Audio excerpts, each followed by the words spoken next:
Many thanks to the Multiple Sclerosis Association of America, MSAA, for making this show possible. MSAA's mission is to enrich the quality of life for everyone affected by MS.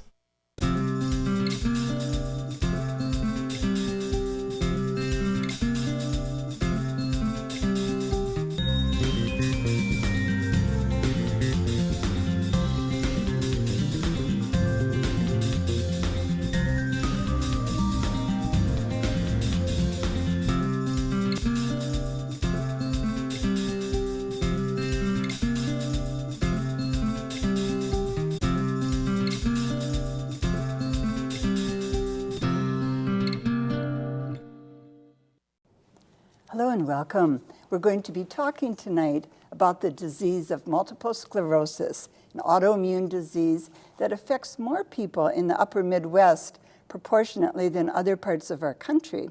We've talked about it before, partly because we are very fortunate to have here in our area one of the most well-known researchers and physicians who work in this field. Dr. Gary Birnbaum is back, and I'm delighted to have you back. Thank you. He is the director of the MS Treatment and Research Center, which is part of the Minneapolis Clinic of Neurology. And he has been involved in research as long as you've been in neurology, right? That's correct. Back into the 70s. One of the interesting posts he's had is he has worked with the National Institute of Health on the Advisory Committee on Clinical Trials. We're going to be talking about clinical trials tonight, so he's a wonderful person to explain more about what they are like for us. He's also currently on the Medical Advisory Board for the National MS Society, and he's the author of a book called Multiple Sclerosis, which is just out in its second edition. And this is a book that sounds wonderful. It's a handbook, really, for health professionals who are not involved in neurology, and this book can really make MS more accessible, more understandable. So congratulations. Thank you. On getting that book published. It's a big job, as you and I were talking about. It is. To write a book. Work, but it's worth it, I think. Well, MS appears from all the reading I've done to be different in each individual that has it. And that has got to make it a very tricky disease to treat. That's true. Can you explain why it's more variable than some other conditions that doctors deal with? Well, it's a disease that affects all parts of the central nervous system in different ways. Some people, for example, have a lot of involvement of their spinal cord, and in that particular setting, they'll have a certain pattern of symptoms. Some people don't have much involvement of their spinal cord, mainly their brain is involved. They'll have a different pattern of symptoms and observations on exam. And what's most challenging is, of course, to predict what's going to happen to a particular individual, since the course can be extremely benign or very, very aggressive. And it's hard sometimes in the beginning to try to separate out what is going to happen. I bet the diagnosis is very hard, and yet it's extremely important, isn't it, that people get diagnosed early? It is, because the sooner you initiate some form of therapy in people that have active disease, the better the prognosis. So you get a treatment started and get a handle on it, so to speak. Absolutely. But a lot of the symptoms are subtle, and I read one article that said they were almost silent symptoms. And that's got to make it hard for the person who might be dealing with it to even get to a doctor sometimes. Well, the challenge is that there isn't anything that happens in MS that's unique to the disease. So other diseases can look very, very similar, and to a large extent, making a diagnosis of MS is one of exclusion. You exclude so-called MS lookalikes, and once you're comfortable that they've been excluded, and there's a whole algorithm of things that you should do to try to exclude them, then at that point you can say that person probably has MS. Do you think, Gary, that a person should be, if you're at all suspicious you have MS, should you get to a neurologist? Well, I would think you would want to get to a neurologist who can establish the diagnosis with certainty. Sometimes you can't. You just have to wait and see what happens. And as I said, not everyone with MS has to be on a treatment. Sometimes the disease is so indolent, so benign, that they don't need to be on anything because we don't have a cure, as you know. We only have disease-modifying therapies. So if their disease is very, very mild, without any consequences from previous episodes, they may not need to be on medicine. But if they have active disease, active meaning ongoing inflammation of their brain and central nervous system, and if there are consequences of that, meaning abnormalities in function or on exam, that individual should be on treatment as soon as possible. What percentage would you say roughly has that very minor kind of MS? Well, it's hard to say because it's a diagnosis you make retrospectively. So when I first see an individual, I would never tell that individual that they're going to have a benign disease. If they've had something for 15 or 20 years, they had their initial episode at that point, and their exam now 15 or 20 years later is normal, their MRIs haven't evolved or changed in any significant fashion, then I'd feel a little bit more comfortable saying that that individual probably has a benign form of the disease. But you cannot make that in the beginning of the illness. No, but you could after many, many years. Decades, probably right, conclude yes. that. That's correct. In the intro, I used the word autoimmune, and we're hearing more and more about autoimmune diseases. But for those who kind of glaze over when they hear that phrase, how do you, in a simple way, Dr. Birnbaum, explain what an autoimmune disease is? Well, in the case of MS, it's a disease in which the immune system plays a very active role. A typical autoimmune disease is one in which the immune system, in a way, turns against itself, or not itself, but that Against the individual's body. And it's usually involving a particular part of the body. So in MS, the only organs that are involved are the central nervous system. Doesn't involve any other organs directly.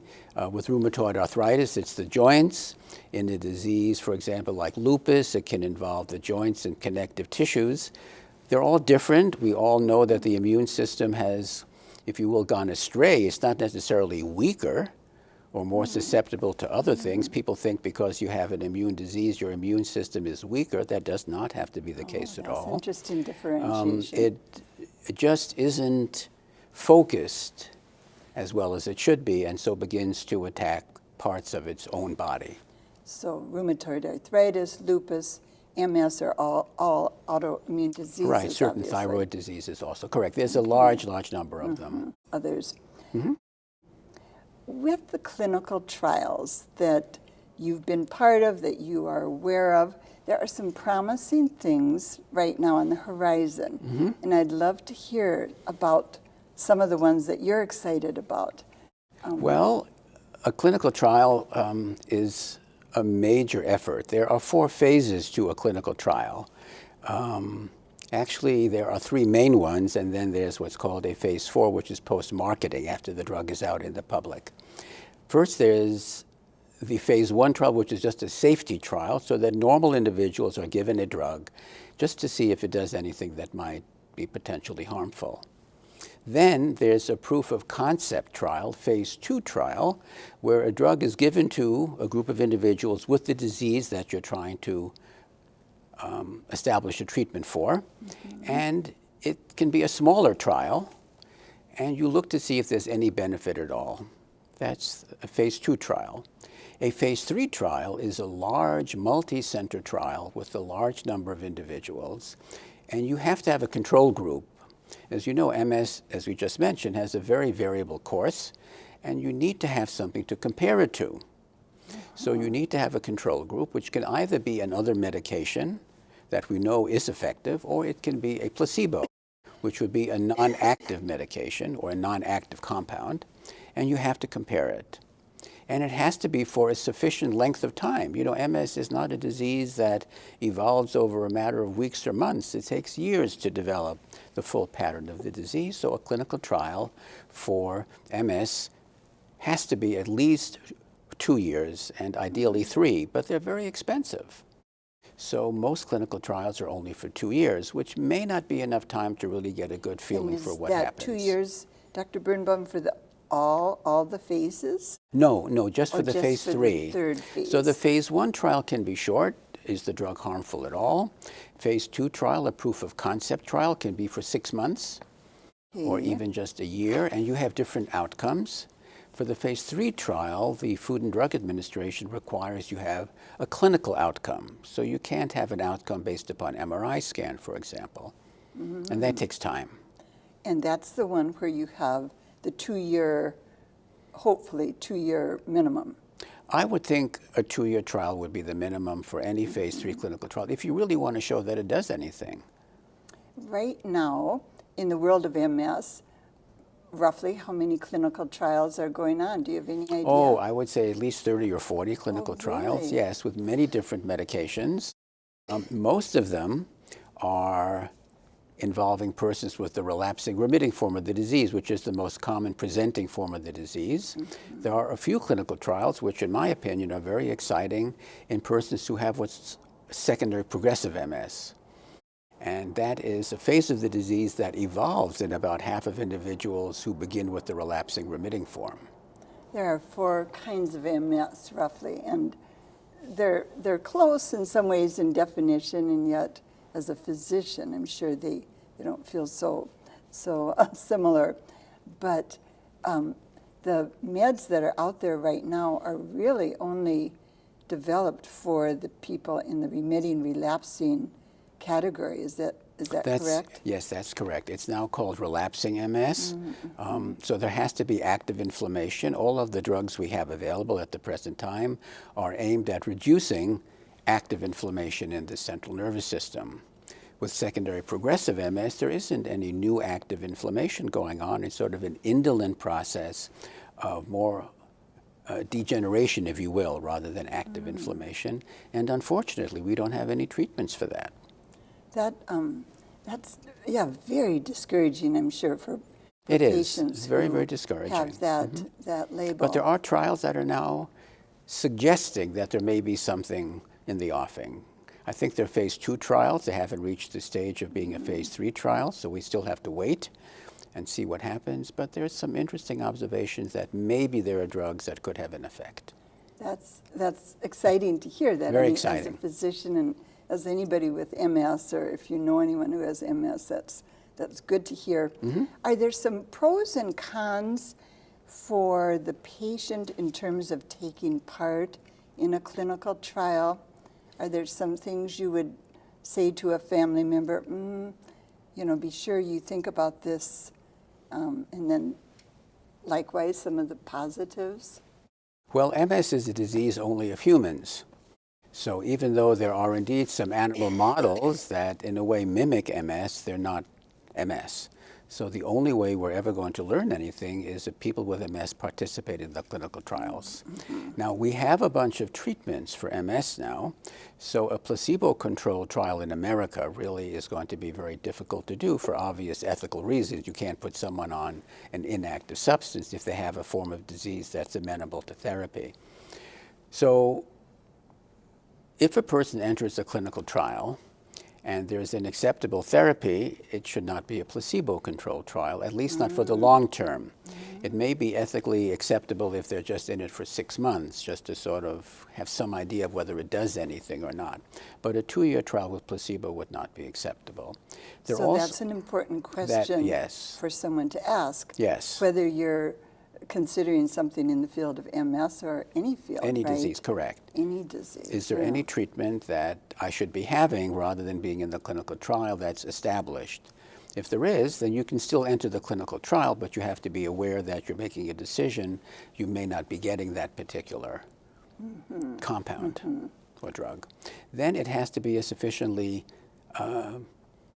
extended trial. It shouldn't just be for couple of weeks or a couple of months, and it should have sufficient numbers of individuals in it, as we talked about. What would that be? 500, 1,000? Well, it sort of varies with what your endpoint is, and this is a mathematical consideration. It's something that statisticians work out. They call it the power of the study. Will X number of people allow you to see X percentage of change?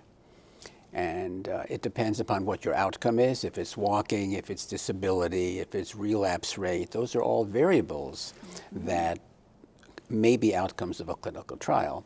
Usually a clinical trial in a phase 3 part of it is multi-center, so it can be all over the country or even internationally. And it usually has over 1,000 individuals in it. Now, you're involved personally right now in a trial that you were telling me a little bit about. Yes. That sounds exciting. Just give us a sketch of that. Well, this is a drug which addresses a whole different class of immune cells that really wasn't implicated in the disease at all, called B cells. And this is a trial of a drug that affects B cells. It basically eliminates these B cells in your body. Those are cells that make antibodies. But they also do other immunological activities. They affect T cells, they affect all sorts of antigens. So it's been shown that if you affect B cells in a person with MS, you can affect the course of the disease. So now we're trying to establish that in a phase 3 multi-center international trial. So people right here in Minneapolis and St. Paul are taking part in this. They are. And you're monitoring. It's closed though. We're not admitting Taking any new new people, patients, okay. but it's a 2-year trial, very, very well designed. What's interesting about this, as I mentioned, we can't do a placebo trial here, so this particular drug is being compared to an established effective agent. Now, So one of nobody in the trial and doesn't get nobody treatment. knows which, That's correct. if they're on the new drug or the old drug. That's correct. One of the old drugs that's kind of a standard drug is Copaxone, and that does not have too many side effects as I read about it. But a lot of the new oral drugs that are out, as you and I were discussing, have some very worrisome side effects. What do you tell your patients who are debating taking an oral drug that has some really tough side effects? Well, it's an exciting time because we never had oral drugs before. They're fairly new, as you know. They've only been around for maybe 2 or 3 years, 4 years maybe. And they work. There's no question about their effectiveness. They do work in patients with relapsing forms of MS. They don't work in secondary progressive. They don't work in primary progressive. But being a pill isn't sufficient for me to recommend patients to change, because if someone is doing well on an injectable therapy, be it Copaxone or one of the interferons, just having a pill is insufficient. In the first place, they have different mechanisms of action. And MS, as we talked about, is not a uniform disease, so that one drug may work in one person but not in another. So if someone is doing well on an injectable medication, tolerates it well, may not be happy with the shots necessarily, but is doing well and is accepting that particular kind of treatment, I don't see any need to change. So the old adage, don't rock the boat. Yes, right? New doesn't mean better necessarily. It's different. And if someone totally refuses to inject and they have active disease, then I think an oral medication is a reasonable option. Well, that would be a comforting way to think it through, I would think, for most patients and most family members, kind of a very reasonable approach.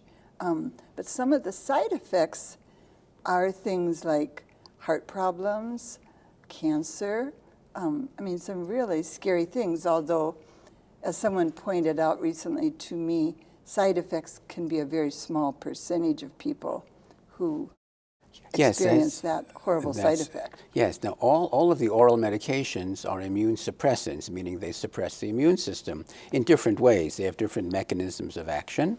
And the immune system has to be active, obviously, to protect us in many different ways. So if you're on an immune suppressant, you can have not only organ toxicity to the heart or to the liver, but you can have increased infections, increased incidences of certain cancer, and some of the toxicities may be irreversible, which is, of course, a concern. And these are new drugs, so they don't have the track record that some of the injectables have.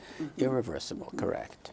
One of the studies that I read a little bit about, one of you tell me more, is about women who've had multiple pregnancies, and they are less likely to come down with MS? No, it's not that they're less likely to come down with MS. Their long-term prognosis may be a little bit better. If they get MS. Yes, so they I have see. MS, and Okay. then they start having babies. As you know, MS is a disease of younger people, Right, 2/3 women. right. Usually the relapsing form of the disease is in 2/3 women. There's an increased risk of having a relapse after the birth of a baby. Because I did not know that. Yes, as the immune system readjusts from having a baby born, the immune system is in a way suppressed while the baby is there to protect the baby, obviously, because it's a foreign tissue. You don't want the immune system to Right, attack right. it. After the baby is born, there's a readjustment, if you will, of hormones and the immune system. And at that time, the first 3 to 6 months after delivery, there's an increased risk. Not inevitable, but an increased risk of having an attack. But in the long term, if you look at women who've had babies, as a group, there's so much individual variation, of Right, course. right. If you look at them as a group, they seem to have a milder form of the disease than women that have never had a baby. That's very interesting, and I'm guessing we don't know why yet. We don't know. That's correct. There's so many things we don't know about the disease. So many things. Do we know why African Americans have a more aggressive form of MS when they get it on average?